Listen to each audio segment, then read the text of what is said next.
We'll call the meeting of August 9th to order. Secretary, please take a roll, call the roll, record the roll. You have before you the minutes of June the 14th, and which was a very busy meeting for you folks that Bruce and I were absent, so we lucked out a little there, Bruce. Are there any corrections or additions to the minutes of June 14th, our last meeting?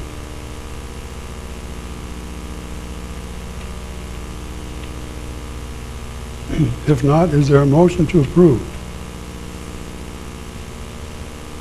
Mr. Chairman, I would make a motion that we accept the minutes as printed. Motion by Pat, is there a second? Mr. Chairman, I'll second. Second by Trevor. Any further discussions? Hearing none. All in favor, aye. Aye. Opposed, nay. Motion carried without dissent. Today we have on our regular agenda, consider a variance requesting enlargement of non-conforming uses. The site is located at 1444 South Main Dickinson. And Ralph, is that is your place? Would you come up to the podium and give us all the details here? Okay. I guess it was I bought this lot back in 2003. Had a 40 by 50 building. And I was not aware that it was a non-conforming building when I bought it. But that's not what I'm here for, I guess. Was not aware that I did add on to the back side of it. Just a kind of a lean-to. And I guess the main reason was we have a strong west wind come out of the west. In that building, the west wall would move, and that was one reason. And I also liked a little more room for storing some of my automobiles, things like that. So I guess that's the main reason we're here for, I guess, for that allowance of some kind. Okay, Leonard, a question here. What is really non-conforming uses? Like Mr. Krebs stated, I believe this structure was built, do you have the year that it was actually built? No, I don't know exactly. Actually, 1960. 1960, I think we have it. So obviously it's 2021 right now, so our codes have changed since 1960. So in order to allow, to our current standards, it would not be allowed to be built. You cannot have a accessory structure without a primary structure. That's as straightforward as it gets. This building has been there, so it's allowed. That would be that non-conforming structure use. However, our code says that you cannot increase the nonconformity. Mr. Krebs increased the nonconformity. Not only did he increase the nonconformity, he did it without a building permit. So there's, again, we've had in front of this board where people have come forward and built structures without permits. That's what gets us in a predicament like this. The structure would be able to remain the original structure. However, in the event of a tornado or something that had come down, you could not replace it if it was totally destroyed. When Mr. Krebs came to us, his intent was to actually put a primary structure on the lot next to it. So in order to work with Mr. Krebs, we came and asked him to actually combine the lots, put the primary on there, then ask this board for a variance like we have in the past as far as increasing the square footage of a structure. That way this building would actually be a conforming building. because you'd have the primary. But as it stands right now, we have a non-conforming use building that has been added on, and the city stance is that the addition be taken off.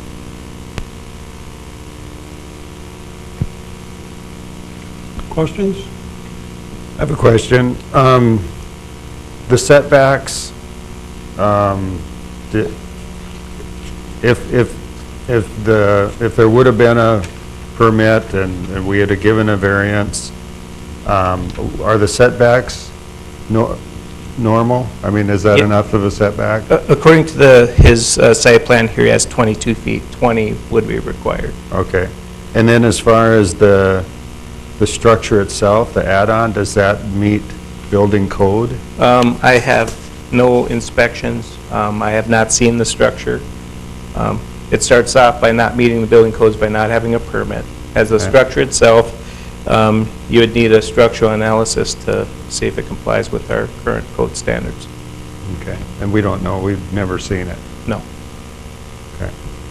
When, how we became aware of it is we do a plan review prior to issuing a permit. When Mr. Krebs submitted for a building permit, we look at the surrounding properties with the aerial and noted the addition. That was not on record. With an addition like this, what would be needed to meet code? Well, if there's integrity of the west wall is, the structural integrity of that is subject, we'd have to look at that or have a structural engineer look at that wall. If the intent was to put this addition on to support that wall, that'd be the wrong way to look at supporting a wall. You'd remove that wall and actually rebuild that wall. As far as if he used our standard thick and edge with some piers and the existing structure was just a slab on grade, it may meet the intent of the code. Okay. As far as the span on here, we don't know the species of the lumber, whether or not how we built this meets the minimum standards set forth by the building code. Okay.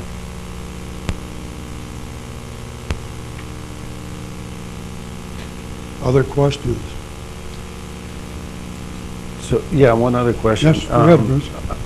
I remember this came up prior, so what's different from today than why? Mr. Krebs came in front of the Board of Appeals to be seen by the Board of Adjustment. Oh, okay, okay, That's what they told me to do. okay.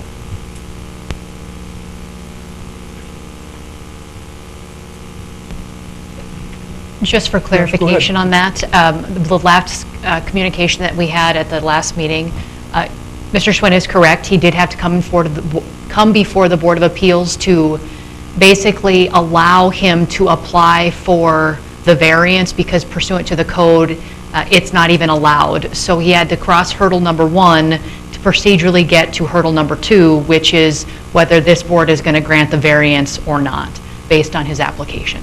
So that's the procedural Okay. aspect of that. All right, thank you. Any other questions, comments? Mr. Chairman, I've got a couple, I guess. Okay, Outside of the structural aspects of this, it's non-conforming because there's no primary residence. Is that right? That's what That's made correct. it originally non-conforming. And the square footage also. Right now, it exceeds the square footage of an accessory structure also. Okay, so that was my question. If he was able to put a primary on here, it still would be a non-conforming, right? Correct. He would still have to come in front of the Board of Adjustment and ask for that variance. So if he didn't put this addition on and he came in here for the building permit for a home, he would have been grandfathered in with the existing building as it was, or would he have had to get a variance to even build the house because it's non-conforming and you can't change anything on that lot? It's a non-conforming structure, non-conforming use. in order to rebuild, if something happened to that structure, then he'd have to come in front of the board. No, But I'm the asking if existing- he was gonna put a house on. Yes. Does that house then create an issue that he'd have to get the approvals of this non-conforming structure to build even the house, even if he had not put that lean-to on Okay, it? Or would that have been accepted and he could have put the house on? He could have put the house on. If anything happened to the non-conforming structure, based on the size, he would have to come in front of this board if he wanted to rebuild it to the original. But the structure would be able to stay there without the addition. It wouldn't change anything with the... So with whether the- he put the house on or didn't, it's still non-conforming, he still has. Yes, and if he actually removes the addition, he still can keep the non-conforming structure there. We're not asking him to remove the non-conforming structure or use.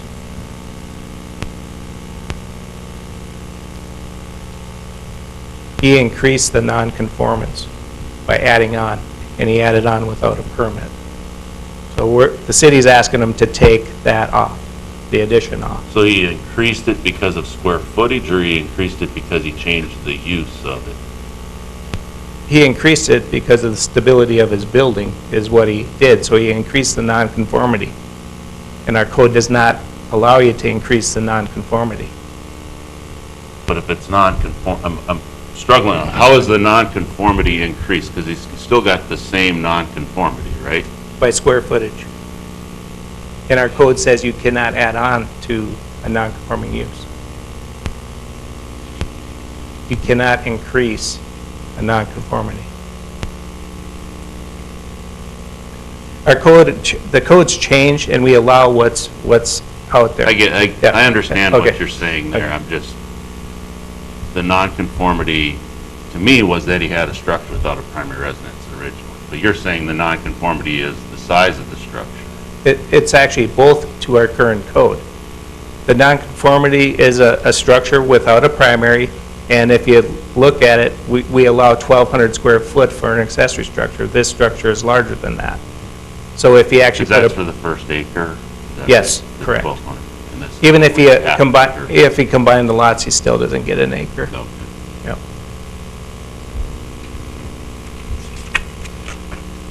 Other questions, Sean? Not right now, they might come to me, though. Mr. Chairman, I have a couple Good. of questions. When does the grandfathering work? Like, so you say the code changes in 2005, you just grandfather everything in before that, or?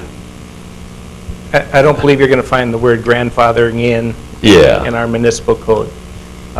At the time a structure is built, we do have records, and we can go back to our square footage for accessory structures. I think some of you have been on this board long enough to know that actually changed over the years.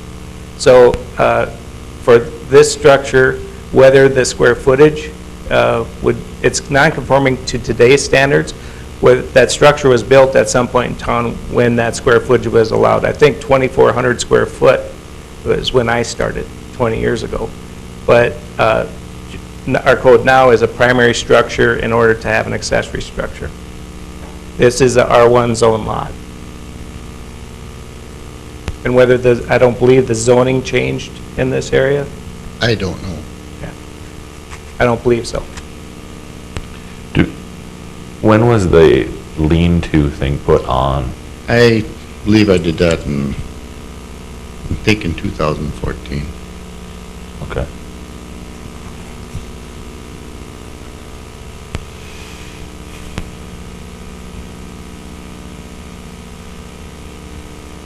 On the drawing also, it shows 50-foot frontage on the lot, and then the building, the old building, it says 40 feet wide, but then it also shows 8 feet on each side.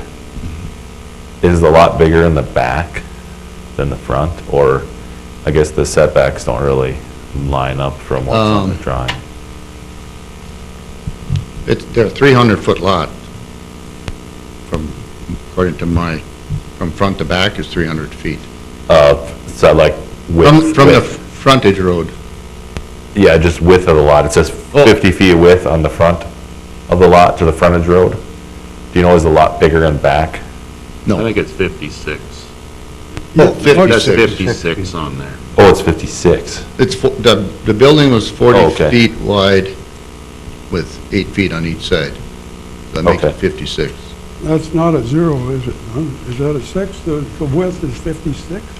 The length is, Not width. the width of the lot is 56, I believe. Okay. The length is 300.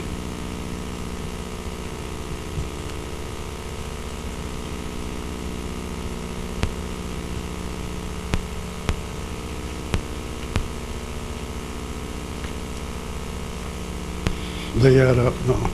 Yeah, they do. Other questions?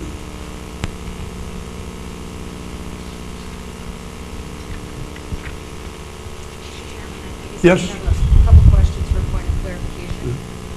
Maybe Mr. Schwint can answer, or the applicant.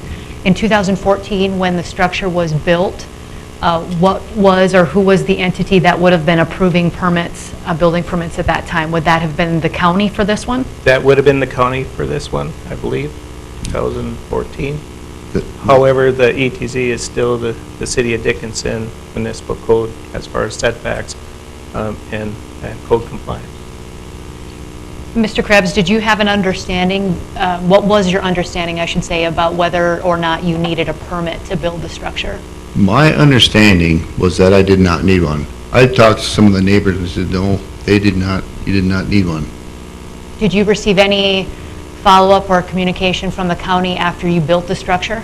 No, I did not.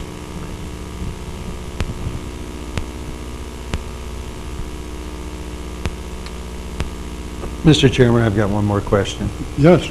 So when did the code change from 2,400 square feet for a structure to 2,000? Do you remember? Well, that? we're at 1,200 right now, Oh, or 12. Well, this is 2,000. and So when did it go from probably 2,400 to 12? 2010 would, it just taken a Okay. stab at. Okay. So that would have been before? Yes, this it was prior to. Okay. Yeah.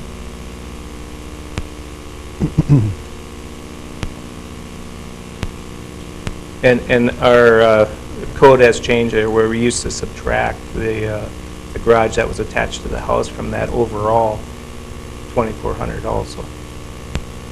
So And now you don't do that? we do not do that. We can match the footprint of the house with the attached garage, plus you have the additional 1,200, so long you have the lot to support it. And I bought that lot to the south with the intentions of someday putting a house out there. That's why, because I knew that other lot, the original lot that's there, I believed that that was too small for a house. And conversations with Mr. Krebs here is the city still would support that. The intent of the applicant to actually put a primary on there, the city would work with the applicant to accomplish that. We'd ask that the lots be combined, and then, of course, he'd have to come in front of this board and ask for that additional square footage.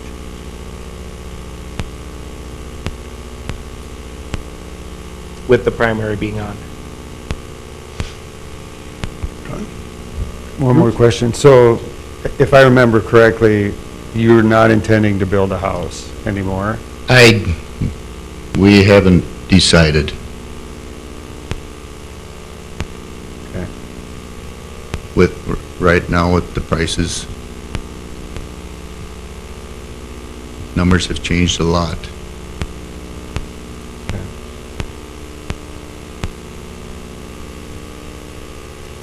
Which I'm sure everybody's aware of that. Hopefully it come back down. Other comments? Mr. Chairman, Yes, Sean. zoning, you said it's an R1 use. Is that whole strip R1 zoning there? It changes to commercial to North the and south. south?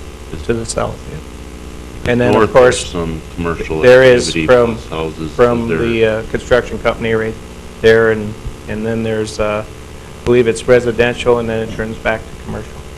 Well, there's commercial, residential, commercial, there's a variety on that side over there. There's lots of non-conforming things in that area probably, or is that? As far as the commercial lots, I don't believe they're non-conforming because that's the intent.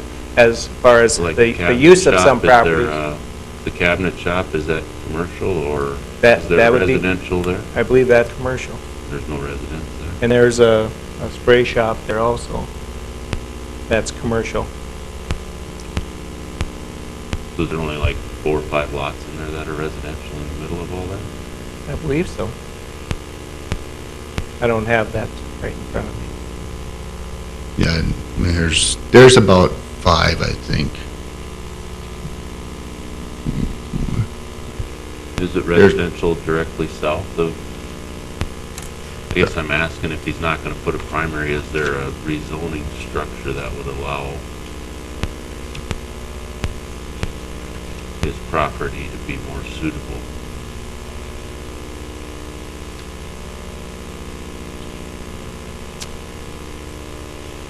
Would that be a better fix? If the applicant's intent is never to put a home there, I'm not sure, on the north and south here, there is residences? There's a residence to the north, and then there's one to the south. Yeah. of that. So I don't believe the city would support the commercial zone right in between 2 residential lots. Yeah, I understand that. I wasn't sure if it was Yeah, in the middle or. yeah.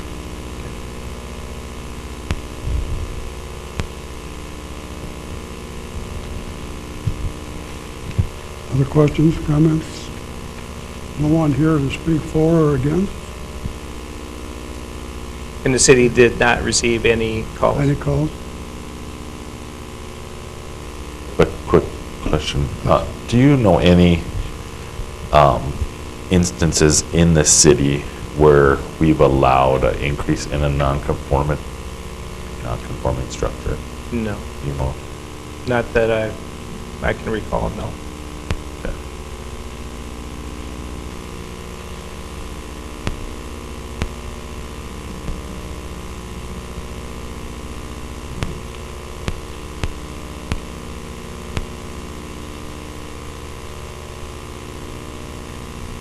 Questions?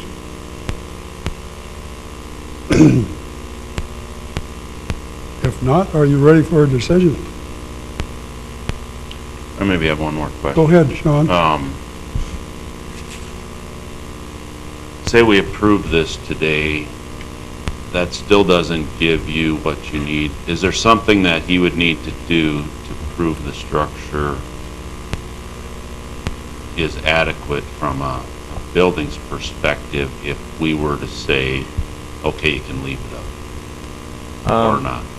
I guess the stance of the building department would be, based on your decision today, if you approve it, the building department's stance would be to appeal it to the city commission, the decision. We have our process in order to protect the health, safety, and well-being of our citizens.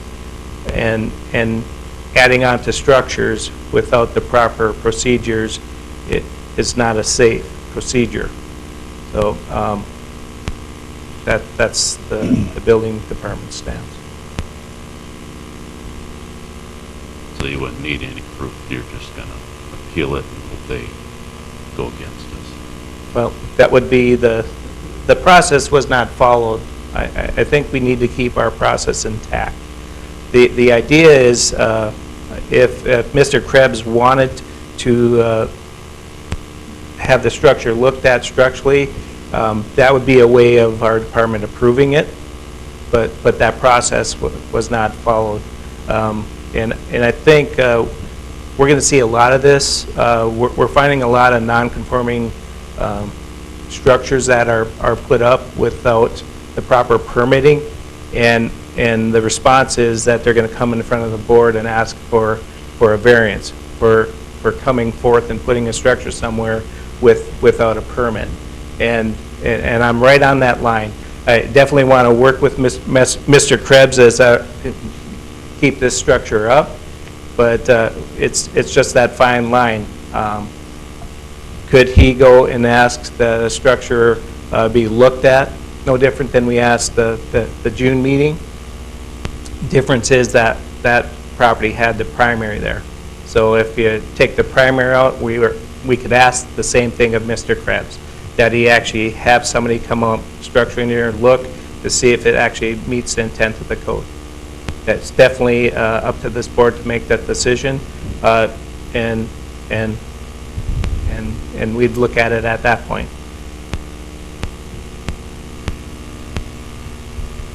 The structure's been up for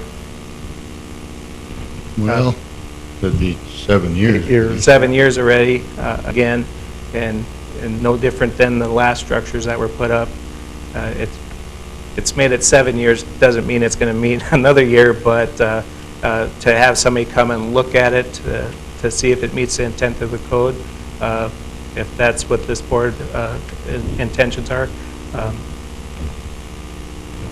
I guess I'd agree with that. But I'm on that fence as far as what precedents are we setting, that we have people adding on and doing things without the proper procedure. And that may be a part on the building department, as to get education out to the public. When is a building permit needed? Ask questions. We're public servants. We're here to answer questions that our public has. So we're here to serve the public and to keep everyone safe. Mr. Chairman? Yes.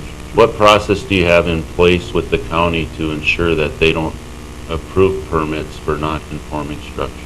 So if you would have went to the county and got a permit and did this, you still would have been non-conforming. It would still been against city code. If you'd have had a permit and we'd have still told them you had to tear it down? Well, that didn't happen, and we actually do the permits right now. So, So you don't have an answer. no, if the county approved we have found, actually, one came in front of you, that the permit was granted for another accessory structure on a R1 lot out in the county, in our ETZ. The property owner came in and put a primary structure on it. They asked for a variance for the square footage. That was this summer.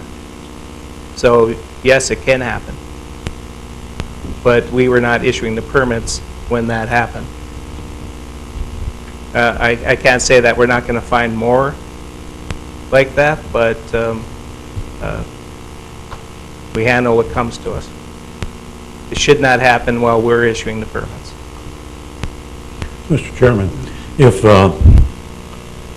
Mr. Krebs was to have a structural engineer look at this and they determined that it was adequate for the city, would it be able to remain then? That's something that, with talking with staff, whether or not I'd appeal it to the commission would be under further review. Like with talking with Mr. Krebs, we've had some good conversations, and he should not be surprised by anything I say, because we've shared all this conversation. So we're an open book. You guys took this over in beginning of February, I believe, this section of the county. We took all county permitting over, yes. Because we were dealing with the county when we were working on my thoughts with this process, and then promptly changed. We were unaware that it was going to change to the city. Mhm. With the house part, Yes. and that kind of changed everything.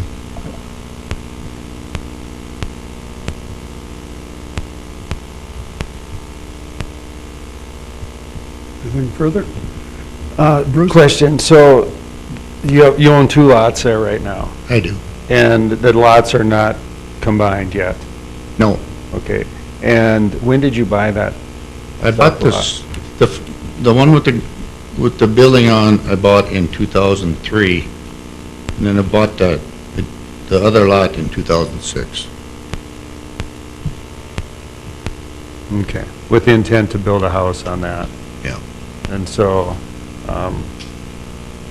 the chances of building a house on it are getting slimmer or greater? Well, we were looking into water, we were looking into sewer, and we were having there's a well on that lot.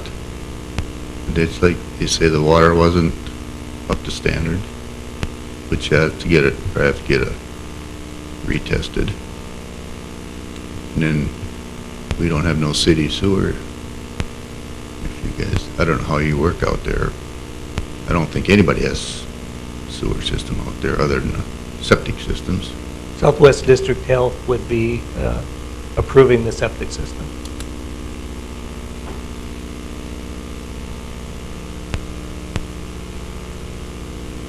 And well, water's the same way, I'm sure, so. Yes. Which there's a well, and there's also a drain field there from the previous owner.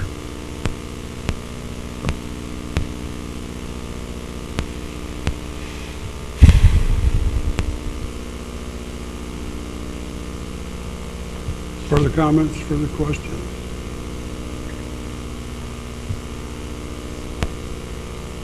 Did you have anything further?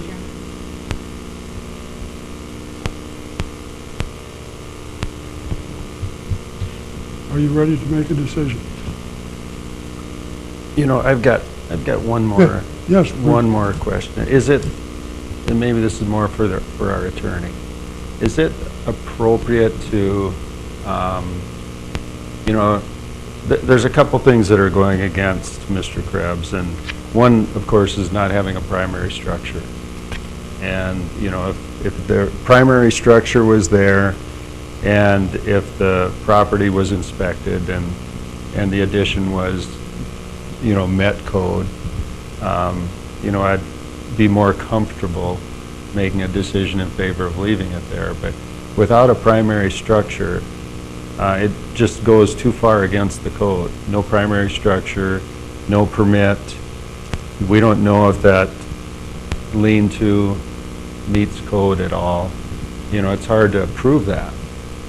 So my question is, would it be appropriate to put a condition on there that after, you know, give Mr. Krebs an appropriate amount of time to make a decision on a primary structure, and if he decides to do that, you know, have a window where the lean-to can stay there as long as a primary structure is built within a certain amount of time and it meets code. Is that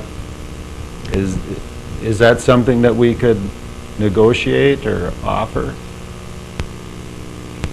To answer the question, yes, I think you could. How much leniency you want to give is another thing. Obviously, that's going to put it back on Mr. Krebs, and he may make the decision financially that it's simply not worth it to construct a primary structure. But you'd have to be very tight in your parameters and your specifications on when you would allow such a time frame in which to make that decision. Then, of course, if that decision was made and he decided not to proceed with constructing the primary structure, then there would have to be a time frame in which that structure would have to come down, because then obviously he's not in compliance at that point. But yes, I think to simply answer your question, yes, you could. Because that would give him options. You know, the options would be, one, you'd have to get it inspected. Two, within a certain window, you either build a structure or you sell a property, or you tear the lean-to down. You know, I mean, it actually gives more options than we accept it or you tear it down. So, all I did is add confusion. So, Well, anyway. What you're I saying, to put him in compliance. Yeah, well, it still won't be in compliance, but if there's a primary structure there and he comes back and it meets code, we're more apt to say, okay, you know, now you've just, you know, at least you're meeting part of the code. So.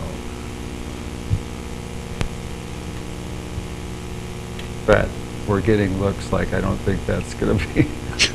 Well, I don't know what the answer's gonna be, he says, you know. Okay. I just thought I'd throw that out there and just see if that had any.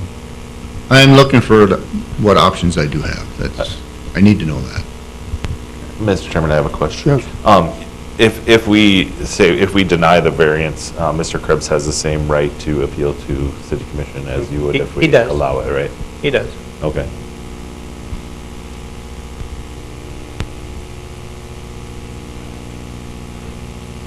I have one thing to add. If the board wants to entertain Mr.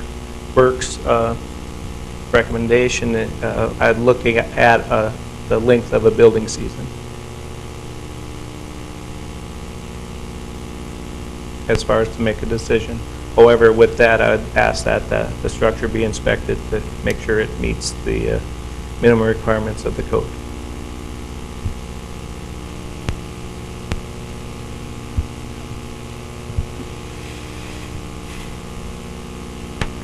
Further?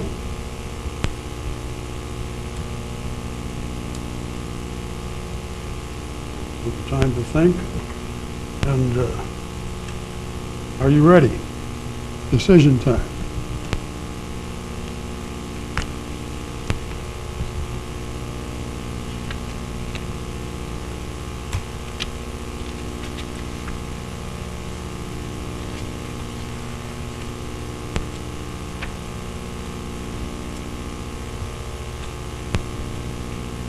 Anything further? Mr. Chairman, based on the fact that there's no primary structure, we don't know what the integrity of the lean-to is, I'm going to make a motion to deny the variance. Motion by Bruce to deny the variance. Is there a second?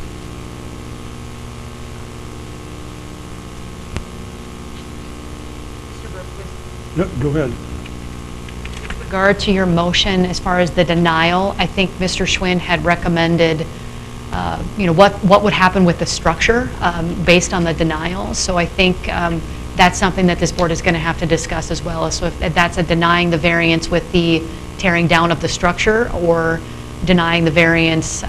But just for clarification, we just want to make sure that that's clear, that what comes along with the denial in the event that that is voted on or accepted by the board.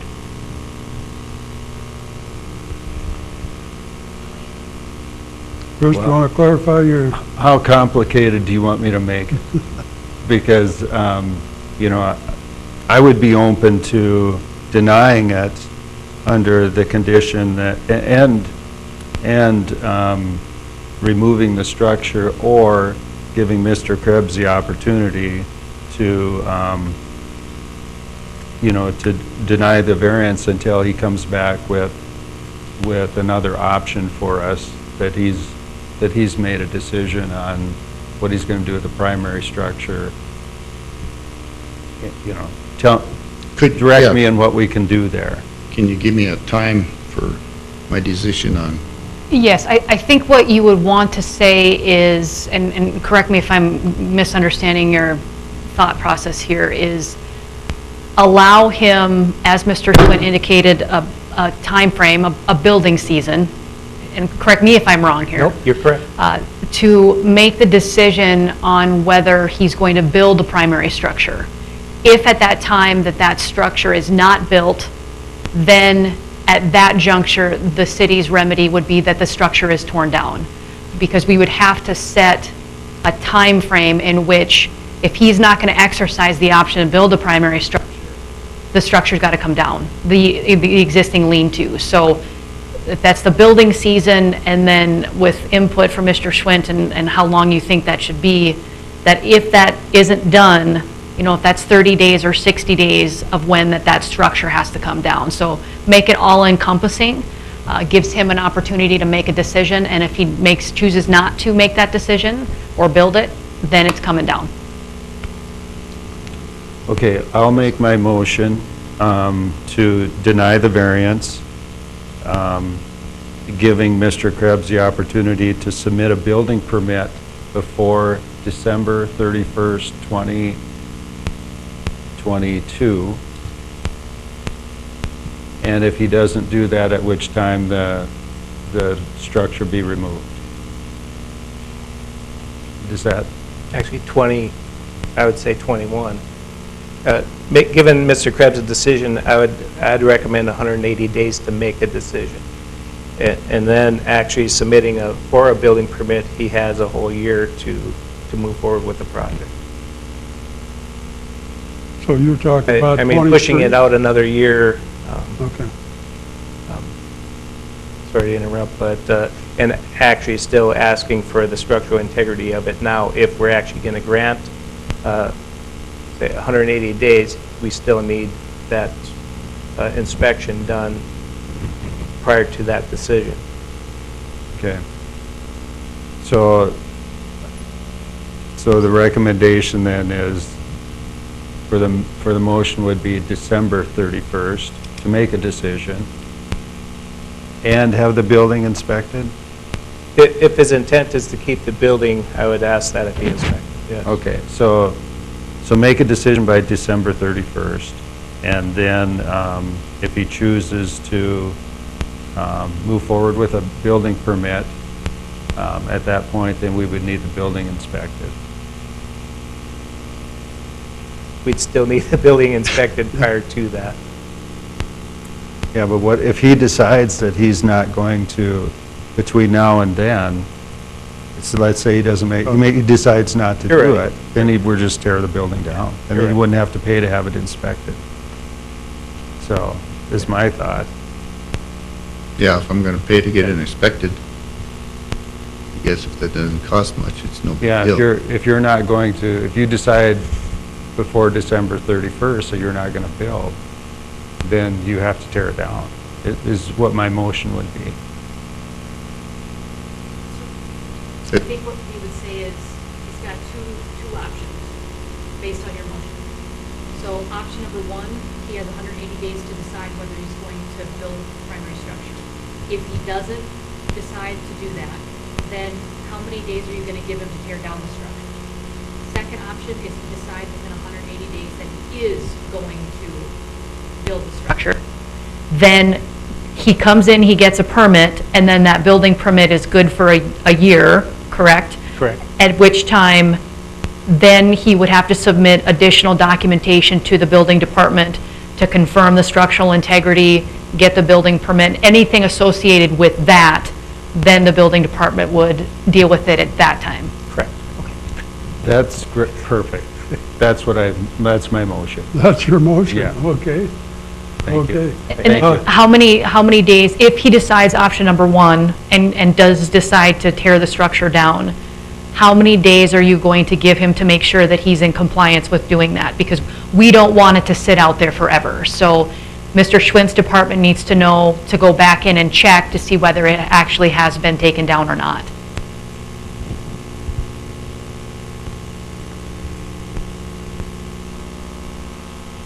Give him a year to tear it down, is that what you're saying? Well, I was just gonna say, if it's December 31st, I mean, you gotta give them a Yeah, little extra time then. Let's say 60 days, because it's still in January, February to tear it down, if we tear it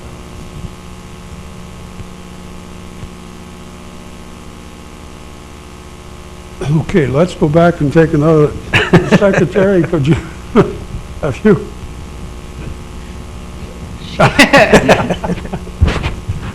So I'll reiterate what I think Mr. Burke's motion is for clarity. Okay, so the motion would be that he has two options. Option A is that he exercises the decision within 180 days that he's going to not build the structure. If he does make that decision, then he would have to tear down the structure by, let's say, June of 2022. That gives him ample That's time, what I was- springtime. Yeah. If he decides option B, which would be to build the primary structure, then he would have to get a building permit, which is good for 1 year, submit all necessary documents to Mr. Schwint's office for the structural integrity of the building and any other documentation that his office is going to need. Then he would be able to build the structure and be in compliance. Does that meet your That's well said, thank you. Okay, so that gives Mr. Krebs the options here. It's either build or tear down, I guess. Or both. Are there other questions on the motion? I just have one question. Yes, go ahead. Do we have to give him a date to get the building permit if we're allowing him till December 31st to make the decision? Do you want him to do the structural thing and the permit by June also? Or how do you, like, do we need a date on that? If his decision is made at the end of December, I would ask that he apply for a permit at that time. I appreciate all the dialogue from Ms. Winkle. That's part of the building permit.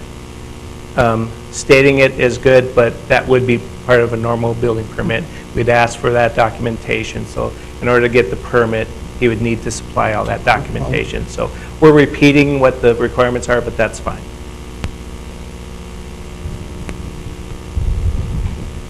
But Any comments on the again, motion? it would be January that I'd be asking that we'd have an application for a building permit, if that's his intent. Okay, is everyone clear on the motion? If they are, is there a second? Mr. Chairman, I would second that motion. Second by Pat. Further discussion?